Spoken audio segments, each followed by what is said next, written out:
Morning 11th class. आज की video में मैं आपको 2 कॉलम कैश बुक समझाऊंगा। कल लास्ट वीडियो में भी मैंने आपको 2 कॉलम कैश बुक समझाया था और आज की वीडियो में भी 2 कॉलम कैश बुक समझाएंगे ताकि आपको अच्छी तरह समझ में आ जाए। तो यहाँ एक 4th एग्जाम्पल है 2 कॉलम कैश बुक का।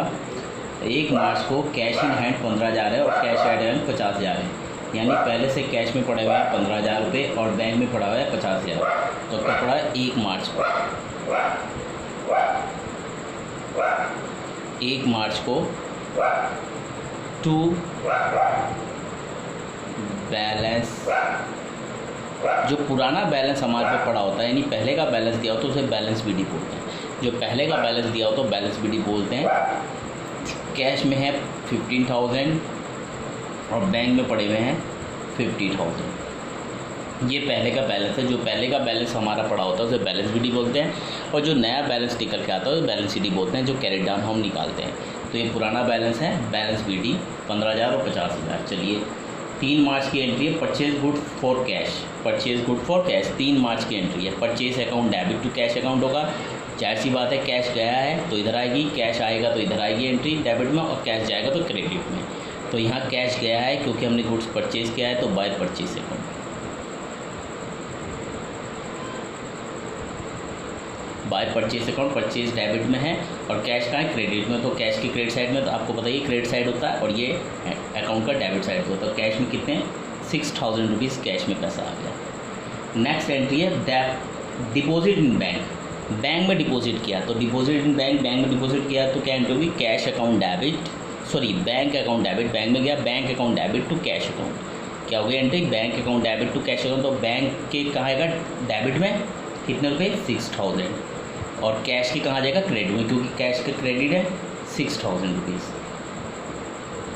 Sorry 5,000 rupees. 5,000 रुपीज़ है। बैंक के डेबिट में आएगा क्योंकि बैंक डेबिट में एंट्री में, और कैश के क्रेडिट में। तो जब हम बैंक के डेबिट में लिखेंगे तो टू कैश लिखेंगे और जब बैंक के कैश के क्रेडिट में लिखेंगे तो बाय बैंक लिखेंगे। ये एंट्री दोनों तरफ हुई है क्योंकि इस एंट्री में कैश भी है और बैंक भी है, तो इसे कॉन्ट्रा एंट्री बोला जाता है। जब कोई एंट्री अकाउंट्स के दोनों तरफ होती है तो कॉन्ट्रा एंट्री। क्यों है ये कॉन्ट्रा एंट्री? क्योंकि इस एंट्री में कैश भी है बैंक भी है। क्या एंट्री हुई है? Bank account debit to cash. तो बैंक तो डेबिट में एंट्री में और कैश का है क्रेडिट में। तो कैश तो जा रहा है हमारे पास से और बैंक में पैसा आ रहा है। बैंक में पैसा आएगा तो डेबिट साइड में जाएगा और कैश अगर हमारे पास से जाएगा तो क्रेडिट साइड में जाएगा। ये तो आपको पता ही है। और एंट्री के अकॉर्डिंग देखें तो एंट्री के अकॉर्डिंग कैश क्रेडिट में इस एंट्री में और बैंक डेबिट में। और ये कौन सी डेट की एंट्री है? ये है 5 तारीख की एंट्री, 5 मार्च। नेक्स्ट एंट्री है कैश सेल। हमने सेल करी कैश, तो पैसा आया। जब भी हम सेल करेंगे हमारे पास पैसा आएगा टू सेल अकाउंट। कौन सी डेट की एंट्री है? 8 तारीख की। और हमारे पे कितना पैसा है? 10,000 कैश डेबिट। एंट्री क्या होती है? Cash account debit to sale account. तो कैश डेबिट में हो रहा है तो डेबिट साइड में डाल दिया, और जब भी कैश आएगा तो डेबिट साइड में जाएगी। आपको पता ही है, या तो कैश आएगा इधर और कैश जाएगा इधर। सिंपल सी बात। बैंक में कैश आएगा इधर और बैंक से कैश जाएगा बैंक वाले कॉलम में इधर। चलो जी, cash withdrawal from bank for office use 2,000 rupees. Bank से विड्रॉल किया कैश ऑफिस यूज़ के लिए। तो जब हम बैंक से पैसा निकालेंगे तो ऑफिस यूज़ के लिए निकालेंगे तो पैसा कहाँ आएगा? बिजनेस में आएगा, गले में आएगा। तो इसका मतलब cash account debit to bank account. Cash आया बैंक से कितने रुपए? 2,000 रुपीज़ और to bank. Cash account debit to bank account, office use के लिए पैसा निकाला। तो कैश डेबिट में हुआ टू बैंक, बैंक के क्रेडिट में 2,000 रुपीज़। ये भी कॉन्ट्रा एंट्री हुई। जो एंट्री दोनों तरफ होती है उसे क्या बोलते हैं? Contra entry. बैंक में से पैसा निकला इसलिए हमने इधर लिख दिया, और एंट्री के अकॉर्डिंग देखें तो बैंक क्रेडिट हो रहा है, और कैश में पैसा आया यानी हमारे गले में पैसा आया तो हमने इधर लिख दिया, और एंट्री के अकॉर्डिंग देखें तो कैश डेबिट हो रहा है। तो ये भी एंट्री आपको समझ में आ गई, कॉन्ट्रा एंट्री है। और कॉन्ट्रा एंट्री से कहते हैं जो दोनों तरफ होती है। सी मैंने लगा दिया, जो कॉन्ट्रा एंट्री होती है वो दोनों तरफ होती है। उसके आगे मैंने सी मेंशन कर दिया ताकि आपको पता चल जाए। अगला ये कौन सी तारीख क्या थी? 10 मार्च की एंट्री थी, 10th मार्च। अगली एंट्री है receive cash from Damini 3,000 allowed her discount 100 rupees. Cash कितना रिसीव हुआ हमें? दामिनी से 3,000 रुपये। तो हमारे पे 3,000 रुपये आए, 3,000 रुपीज़। दामिनी से 3,000 रुपये है तो टू दामिनी। दामनी से 3000 रुपये आए और एंट्री कौन सी डेट की थी, यही 12 तारीख की। तो 3000 रुपये आए तो एंट्री होती cash account debit to Damini. तो कैश डेबिट में तो कैश डेबिट, जाहिर सी बात है कैश आ रहा है तो डेबिट साइड में ही अमाउंट जाएगी। तो ये भी एंट्री में भी आपको समझ में आ गई होगी, जहाँ कोई अमाउंट नहीं है वहाँ डैश कर देंगे। नेक्स्ट 12 तारीख की एंट्री दी है। 15 तारीख की एंट्री, रिसीव चेक फ्रॉम डोली 2000 and deposit in the bank same day allowed discount. एक चेक मिला और हमने बैंक में जमा कर दिया, तो जाहिर सी बात है बैंक में पैसा आ गया तो बैंक डेबिट हो जाएगा। और चेक किससे मिला, डोली से, टू डोली। तो एंट्री होगी बैंक अकाउंट डेबिट टू डोली। तो यहाँ बैंक कहाँ है, डेबिट साइड में, तो बैंक के डेबिट साइड में हम अमाउंट डाल देंगे। कितने रुपए, 2000 का चेक आया जो हमने बैंक में जाके जमा कर दिया, इसलिए बैंक डेबिट हो गया। और टू दिया किसने था, डोली ने, टू डोली। और एंट्री क्या हुई, बैंक अकाउंट डेबिट टू डोली। 15 तारीख की एंट्री, बैंक में पैसा आया तो बैंक डेबिट हो जाएगा, और कैश गले में पैसा आया तो कैश डेबिट हो जाएगा। चेक आया बैंक में जाके जमा कर दिया, इसलिए बैंक डेबिट हो गया। नेक्स्ट एंट्री है 23 तारीख की, cheque receive from Deepak deposit in the bank. Deepak से एक चेक मिला, सॉरी 18 तारीख की एक एंट्री है अगली, receive a post dated cheque from Deepak for 5000। एक दीपक से 5000 रुपये का चेक मिला, पोस्ट डेटेड का। पोस्ट डेटेड का चेक हमें दीपक से मिला 5000 का। तो ये एंट्री हमारे कहीं नहीं होगी। क्यों नहीं होगी, क्योंकि ये एंट्री होगी cheque in hand account debit to Deepak. ये एंट्री होनी cheque in hand account debit to Deepak, क्योंकि ये चेक हमने बैंक नहीं भेजा इसलिए बैंक को हम डेबिट नहीं कर सकते। ध्यान से सुनिए, दीपक से चेक मिला, बस इतना कहा, ये नहीं कहा कि ये बैंक में जमा हुआ। तो इसकी एंट्री होगी cheque in hand account debit to Deepak. तो यहाँ एंट्री में ना तो कैश है ना ही बैंक है, तो ये एंट्री ना तो इधर होगी ना ही इस साइड होगी। क्लियर हो गया। तो 18 तारीख की एंट्री कहीं नहीं होगी, ध्यान रखिए। 23 तारीख की एंट्री, चेक रिसीव फ्रॉम दीपक, यानी ऊपर वाली एंट्री, यानी वो जो दीपक से चेक मिला था वो हमने बैंक में जमा कर दिया। जो दीपक से चेक मिला था वो हमने बैंक में जाकर जमा कर दिया। तो बैंक में जाकर हमने दीपक से जो चेक मिला था बैंक में जाके जमा कर दिया, तो 5000 रुपये हमारे बैंक में जाके जमा हो गए वो चेक। और वो चेक हमारे पास था किस नाम से, चेक इन हैंड के नाम से। तो अब वो चेक इन हैंड के नाम से क्रेडिट होगा। अगर डायरेक्ट दीपक हमारे खाते में जमा कर देता, यानी चेक मिलता हम उसी दिन बैंक में जमा कर देते, तो यहाँ 5000 रुपये आते और टू दीपक आ जाता। चूँकि हमने एक एंट्री पास की पहले, इससे पहले जो एंट्री थी हमने वो एंट्री पास की थी cheque in hand account debit to Deepak. तो दीपक तो क्रेडिट एक बार हो गया, दोबारा क्रेडिट नहीं हो सकता। तो जब दोबारा उसका जो चेक हमारे पास पड़ा था वो हमने बैंक भेजा, तो अब बैंक डेबिट होगा टू चेक इन हैंड के नाम से। बैंक डेबिट होगा टू चेक इन हैंड, क्योंकि चेक हमारे पास पड़ा है, वो चेक हमारे पास से गया। तो कौन सी डेट की एंट्री थी, 23 तारीख की एंट्री थी।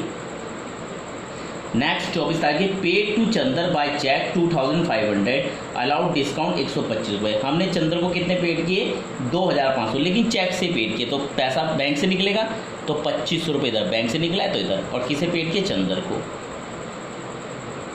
चंदर को पेड किए तो यहाँ चंदर आ जाएगा। और कौन सी डेट की एंट्री है, ये 24 तारीख की एंट्री है।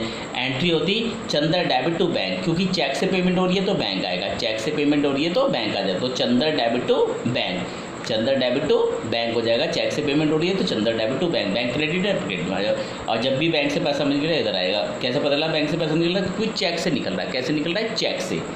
नेक्स्ट एंट्री है, डिस्काउंट कहीं नहीं शो होगा, ध्यान रखें, क्योंकि इसका डिस्काउंट का कॉलम नहीं है इसमें।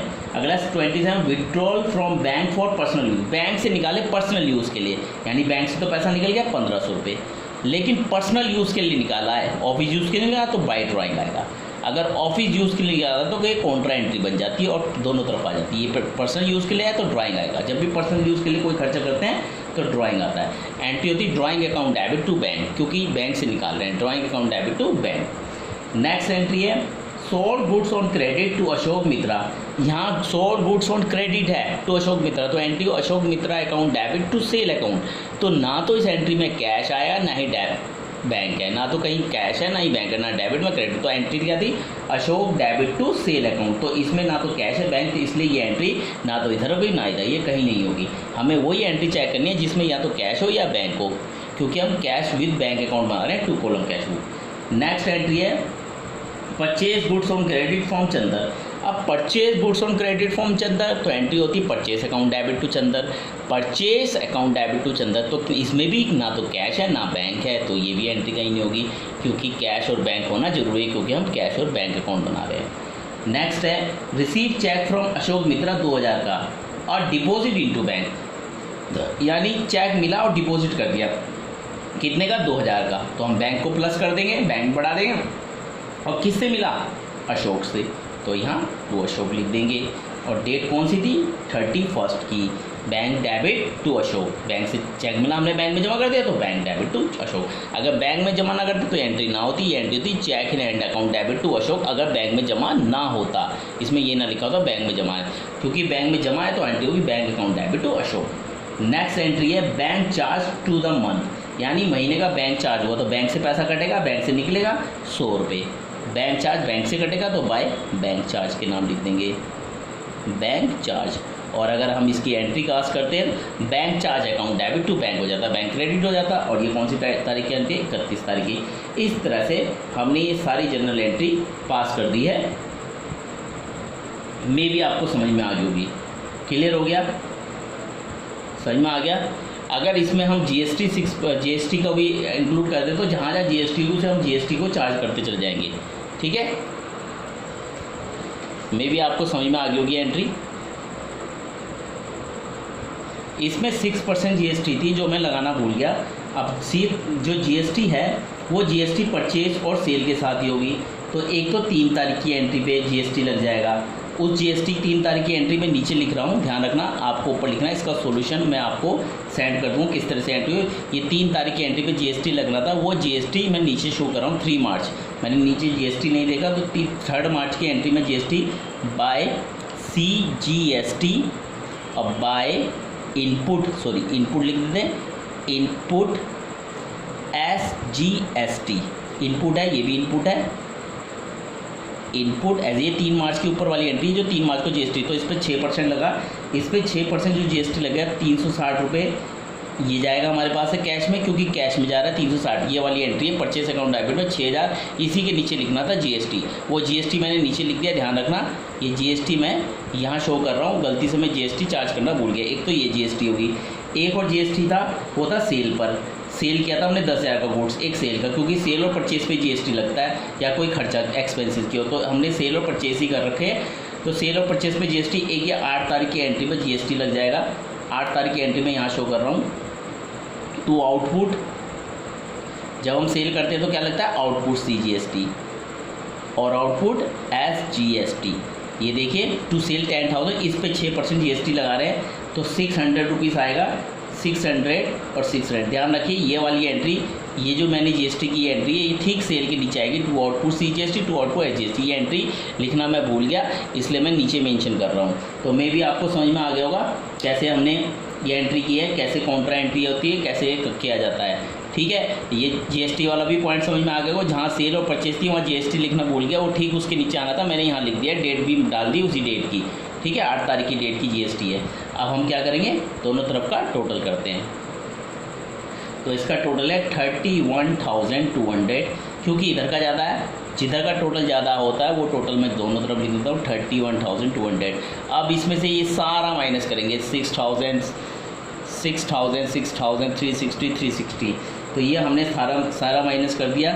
सॉरी 6,000, 5,000, 360, 360। क्लियर हो गया। तो ये हमने सारा माइनस करा, तो माइनस करके आया 19,480। और जो निकल के आता है उसे हम क्या बोलते हैं, by balance CD carried down. और लास्ट डेट लिखते हैं इसके आगे, ध्यान रखिए जो बैलेंस CD होता है उसके आगे लास्ट डेट है। इसी तरह से हम बैंक का कर लेंगे। बैंक का टोटल आएगा 64,000 रुपीज़। कितना आएगा 64 हम दोनों तरफ मेंशन कर देंगे। जिधर का टोटल ज़्यादा होता है दोनों तरफ मेंशन कर देते हैं, ये अकाउंट्स का रूल करता है। अब 64,000 में से हम माइनस करेंगे 2,000, 2,500, 1,500 और ये 100। ये सारा माइनस करके बैंक का बैलेंस शीट आएगा 57,900 रुपीज़। इस तरह से बैंक भी बैलेंस शीट का मतलब हुआ इतना कैश में गले में पैसा पड़ा हुआ है और इतना बैंक में पैसा पड़ा हुआ है। और पहले का बैंक बैलेंस कितना था 15,000, 50,000। जब हम नेक्स्ट साल का नेक्स्ट मंथ का अकाउंट बनाएंगे जाएंगे तो ये बैलेंस सीडी क्या बन जाता है, पुराना बैलेंस अगले साल अगले अकाउंट में पुराना बैलेंस के नाम से दिखाया जाता है, बैलेंस बीडी के नाम से।